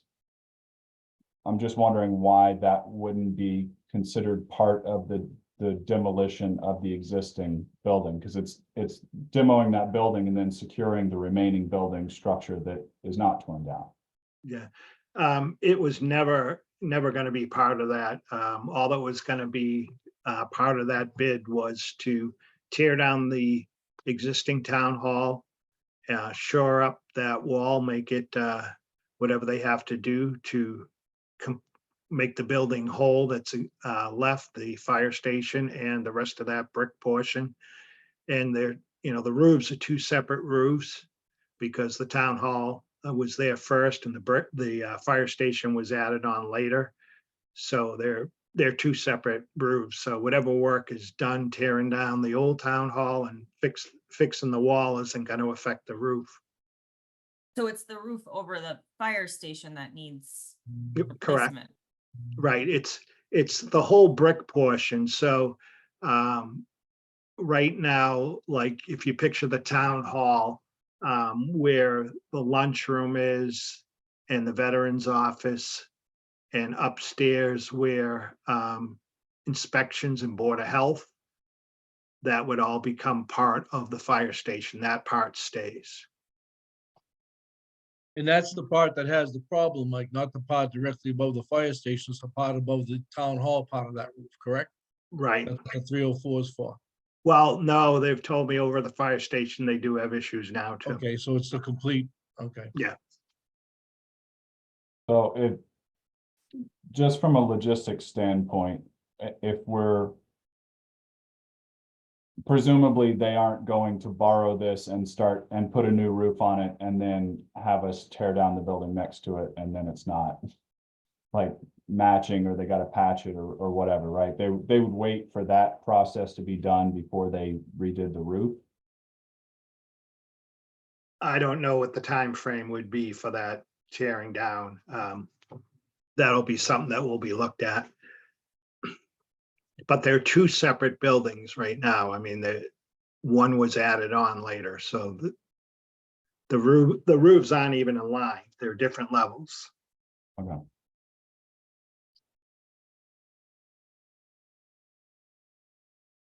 Madam Chair. Bill? Um. mm,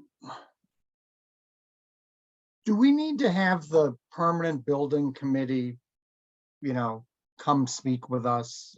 Just so we can get a better sense on what the heck is going on in this project? Because I thought a couple of meetings ago, there was like estimated to be $2 million to the positive in the new town hall construction. So I we think had I this- think that was just thrown out. No one had that figure. I think that was just thrown out from one of your members. I don't have that figure in front of me, and I didn't have anything in front of me that night. I think it was just thrown out there. I don't think they have $2 million. Madam Chair? Yes, Andy. So I'm I, not done yet. Oh, well, sorry. I was just gonna say, I'm the bill, Sorry. I'm the rep for bill for the PBC, so I Okay, what what I've heard from their meetings, if that's something you're interested in. Yep. We did talk about it their last meeting, so I would encourage you to watch that piece, kind of get the, for your information for yourself. But there wasn't, the timeline wasn't quite what we had heard at our last meeting. It was, the project was going way over budget. They had to cut things. That was one of the things that got cut. Then when it went out to bid, that's when it came in under bid. But they still have not, there's a lot of still things that could change. So they don't really have a final number for how much money they're going to have left, as Mike said earlier. They're still, there's still changes that are being made and costs that are increasing. So they don't really have that figure, that bottom line at this point. I did speak to the last meeting and talked about, I think, what FinCom's concerns were in terms of maintaining and heating a building that is not being used or just being used for storage. There were other concerns too. The OPM had concerns in terms of the overall scope. Again, I don't think we at all got the full picture at our last FinCom meeting. So I would encourage people to watch their last PBC meeting where they went through a lot of those details, but I know they are looking into it. It wasn't a matter of they just had an extra 2 million. They were choosing not to spend it. They're still waiting to see what that final number is going to look like. so. But was the demolition part of the original budget? Initially, before it got taken out? It was part of the original budget, yes, but then a lot of things got cut when the costs started going up, and that was one of them, yeah. But so they had an estimate on how much it would cost to take it down. Correct. I forget what that is, Mike. Was it, I hate to guess, but I think it was around 878,000 or something in that area.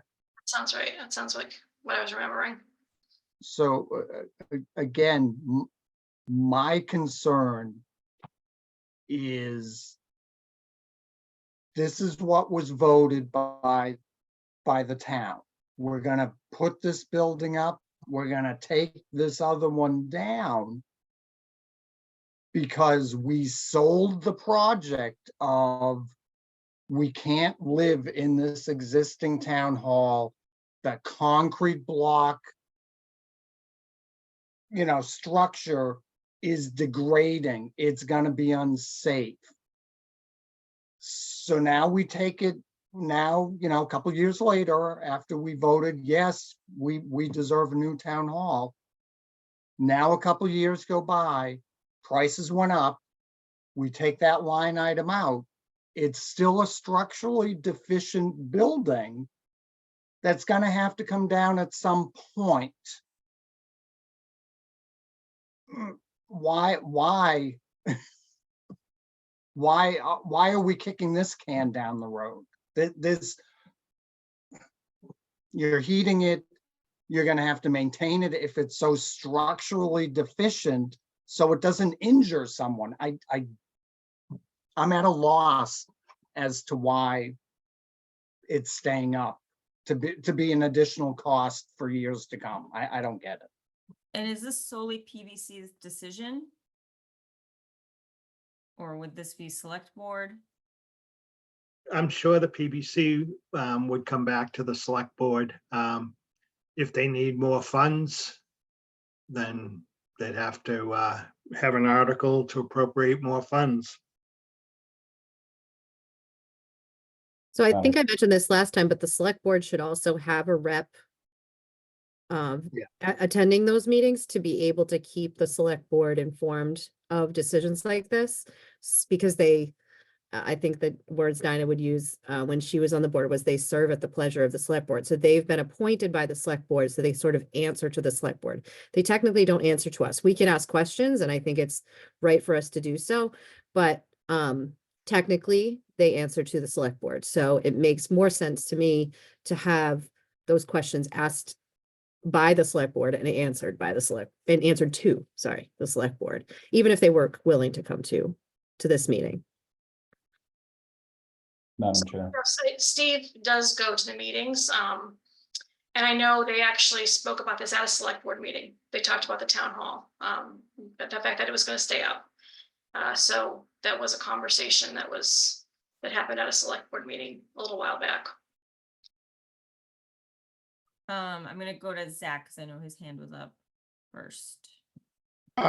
Mike or Sandy, I don't know if you know this, but it was my understanding that there was going to be some legal counsel opinion if funds could be crossed from the surplus of the senior center versus the surplus of the town hall, or was it voted in as one project? Has anything come of that? I don't know if anything's come of that. I don't believe it can be done, but we'll wait and see.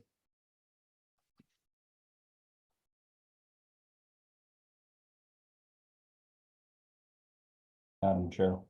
Yeah, Sorry, I didn't mean to derail the conversation into the town hall. I was just more concerned about if we're recommending the borrowing of $304,000, that it's not something that could potentially like conflict with tearing down that building or not tearing down that building. Just the logistics of this.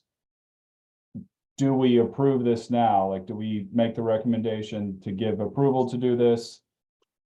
And will they wait to see what's going to happen with that building first? Because to me, it would make a heck of a lot more sense to knock a building down, put up the new wall, and then do the roof, as opposed to doing the roof, knocking a building down, putting up a wall, and now, like structurally, it just makes sense that you have the wall there before you finish the roof. well, is the problem that the leak could be causing more problems if we wait too long? for Cody, Demolition? Cody? Yeah. Yeah, Paul. Yeah, so Cody, it's my recollection that the roof on the fire station / part of the town hall that's gonna remain is actually elevated above the gym part of the town hall roof. It's already a separate kind of parapet wall there. So I'm not sure there would be an effect with the other building coming down, because we're gonna have to shore that up anyways. Okay, yeah, I was trying to look at like satellite photos and the street photo just to see, because it looks Yeah.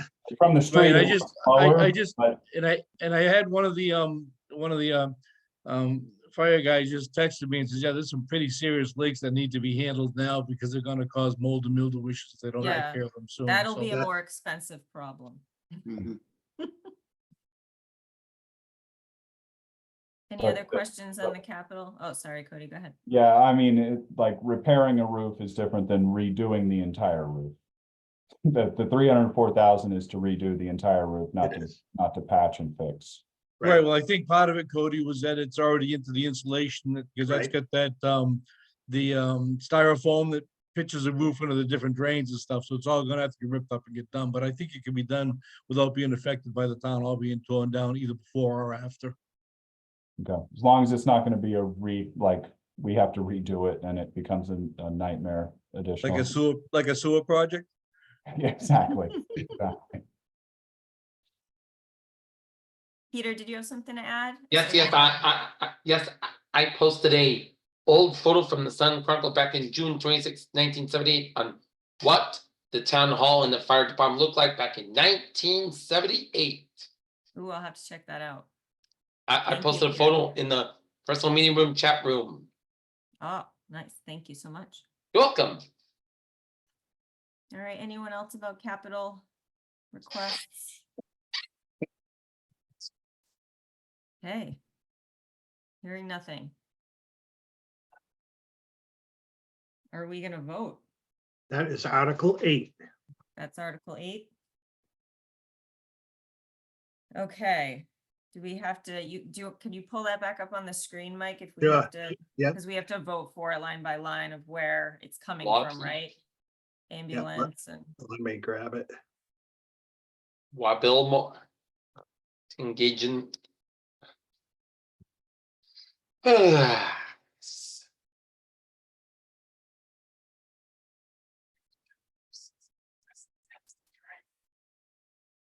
All right, let me get down to, Try to, no, I just. oh, Peter, could you just mute? Thank you so much. so the column that says Capital Improvement Committee is the recommendation. So it would be a total of $956,490, with $282,240 coming from the Capital Improvements Fund, $304,500 to be borrowed, $149,125 from sewer retained earnings, and $220,625 from water retained earnings. Okay. There's no more questions about this article. The chair would entertain a motion to recommend Article 8. Madam Chair, Yes, Joe. I hope I'll get this right. I make a motion that we recommend funding the fiscal year 25 capital budget for a total amount of $956,490, of which $282,240 comes from the Capital Improvement Fund, $304,500 to be borrowed, $149,125 from sewer retained earnings, and $220,625 from water retained earnings. Second, Okay, hearing a motion in a second, I will take the vote. Kevin, Yes. Steve is still not here. Tracy? Yes. Sandy? Yes. Joe? Yes. Bill? yes. Paul? Yes. Cody? Yes. Zach? Yes. Bonnie? Yes. Fine. Yes. I too am yes. 10 yes for Article 8. Madam Chair, Yes, Joe. Mike, remind me what number article that was? 8. 8. Thank you. And the only other one tonight is Article 7. Article 7 would be to appropriate money to the capital fund, and I'd recommend that we take no action on Article 7. Okay. Any questions or comments about taking no action for Article 7 to appropriate money to capital improvements?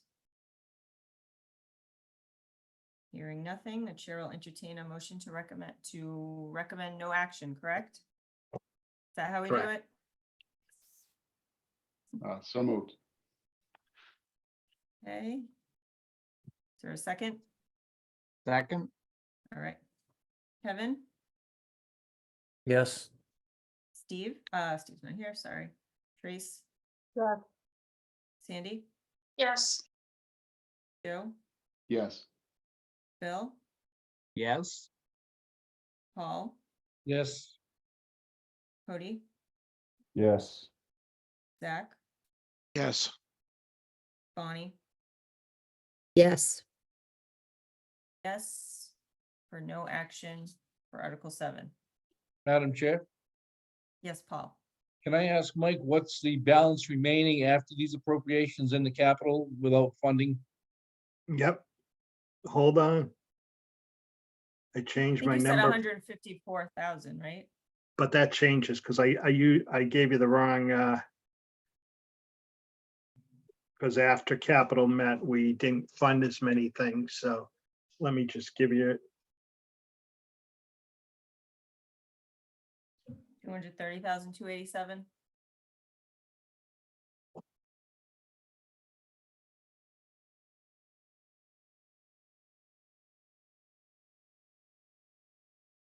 $230,287. Way to go.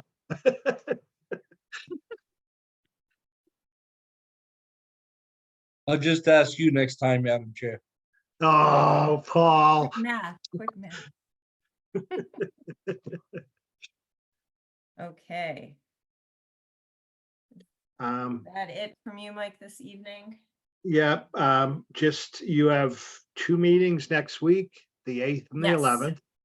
And what about on the following week? That Monday is the holiday on school Yeah. vacation week. Are you meeting or not on Wednesday? So how's everyone feel about that meeting? I believe that would be the 17th, right? That Wednesday, Yeah, instead of the 15th for that week with the Patriots Day holiday? Madam Chair, Yes, Zach. we normally don't meet on school vacation weeks, and I'm away on vacation that week.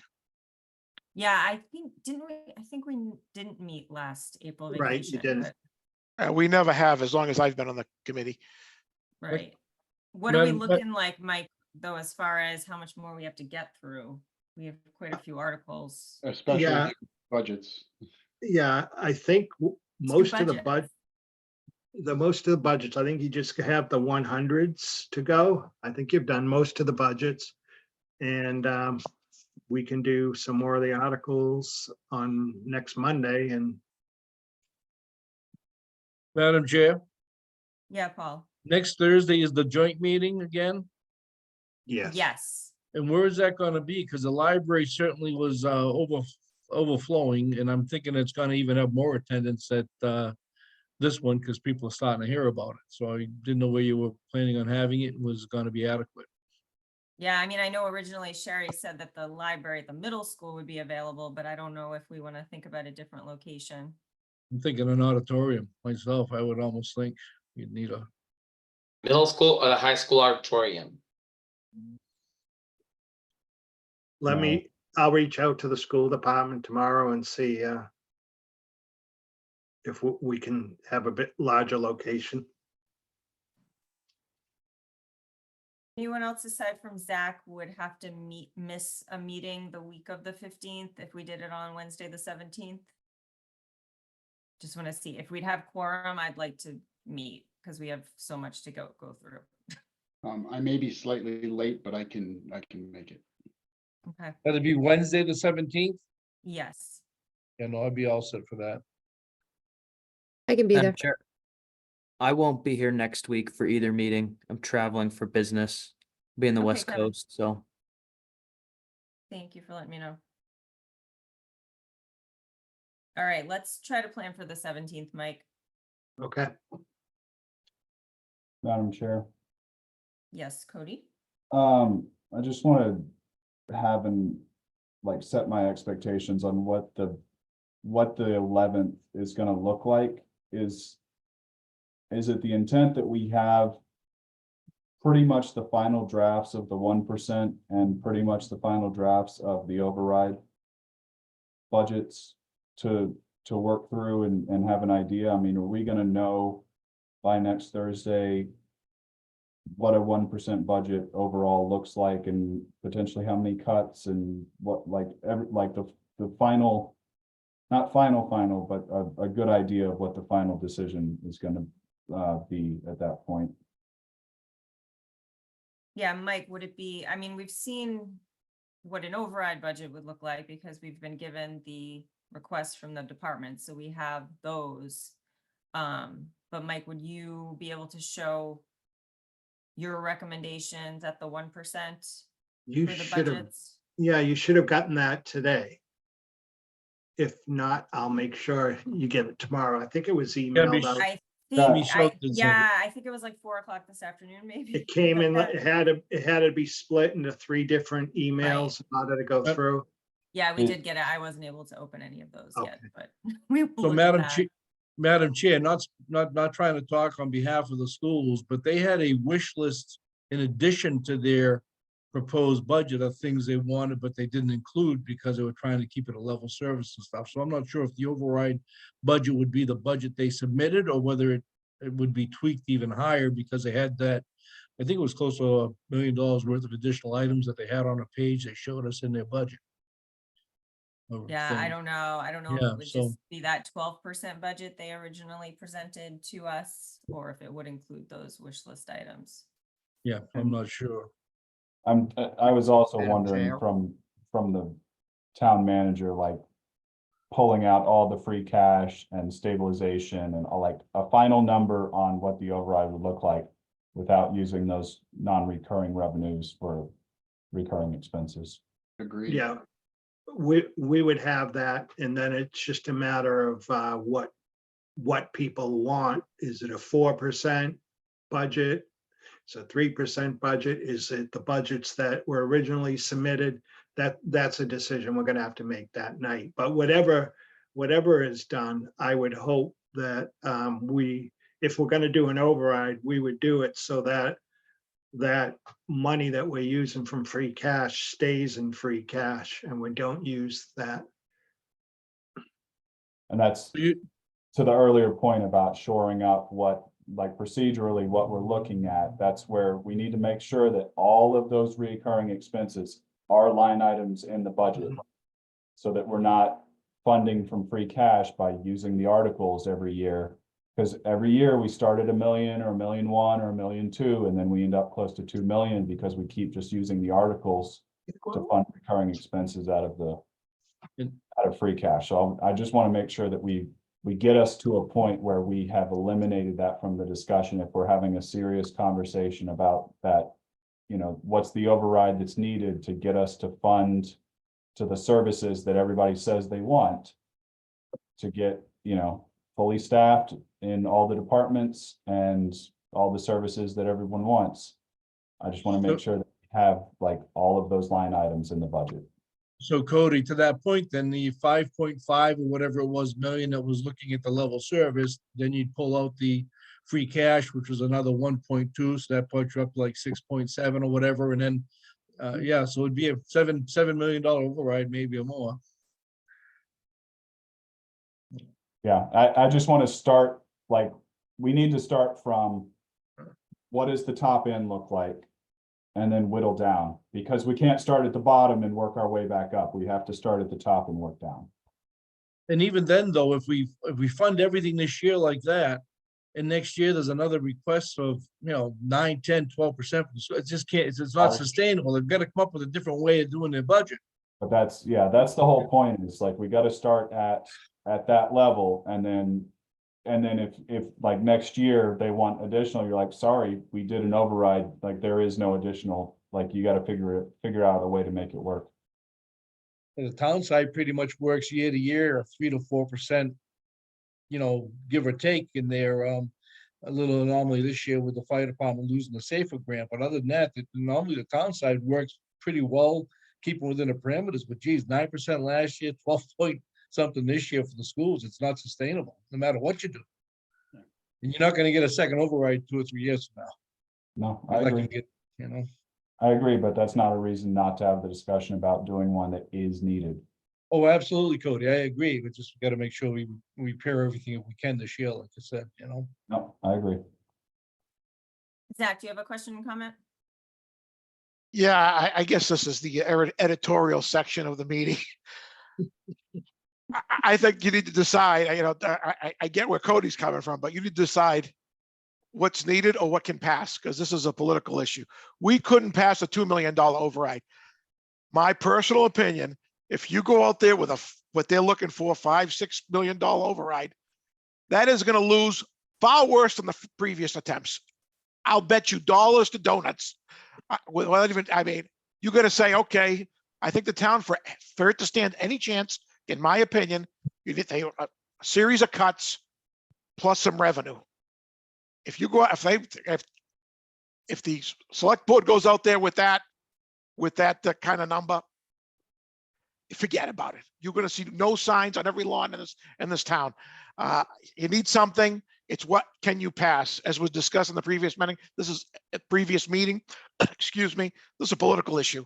And if you think you're gonna put a $5 million override out there, I mean, we are really in Disneyland, just my opinion. And I think you're wasting a lot of people's time.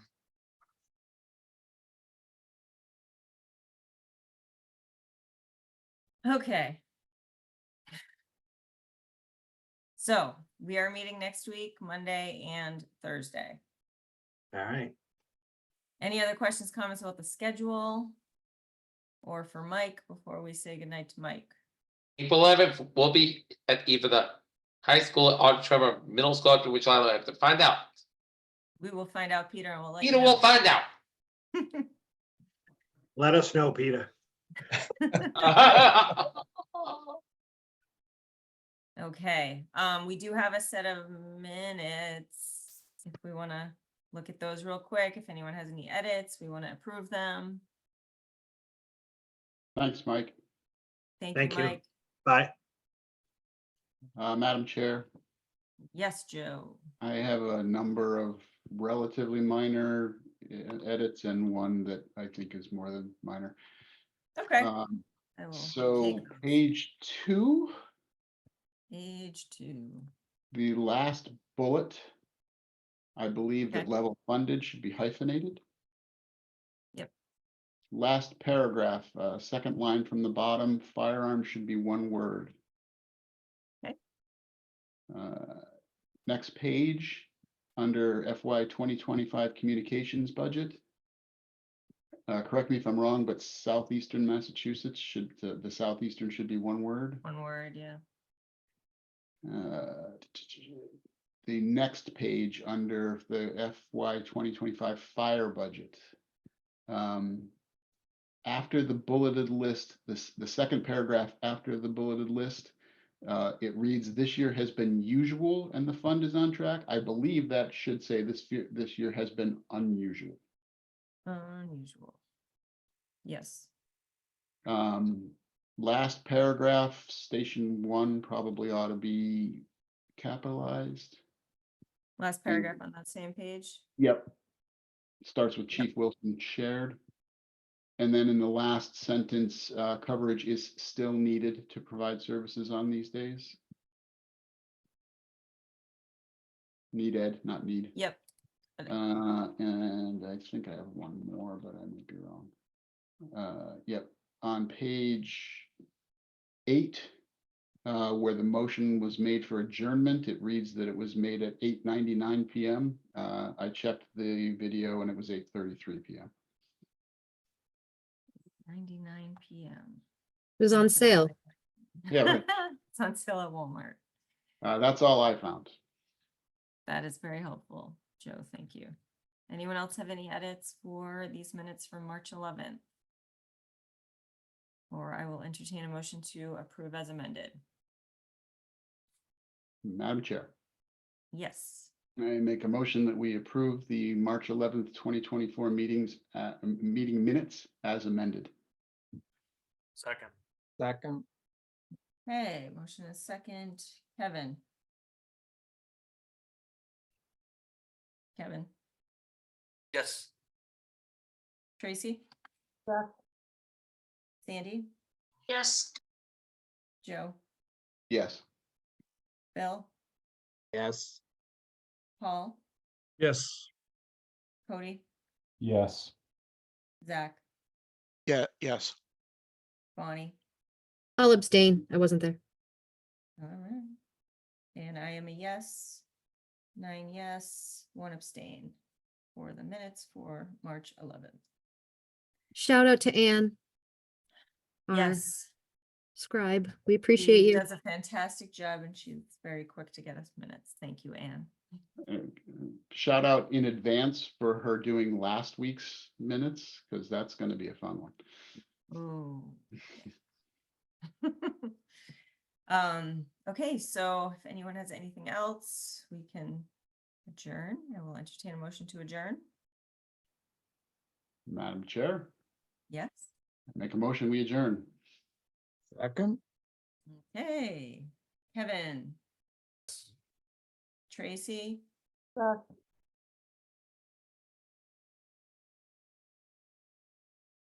you said yes. Yeah, she did. You did. Okay, sorry.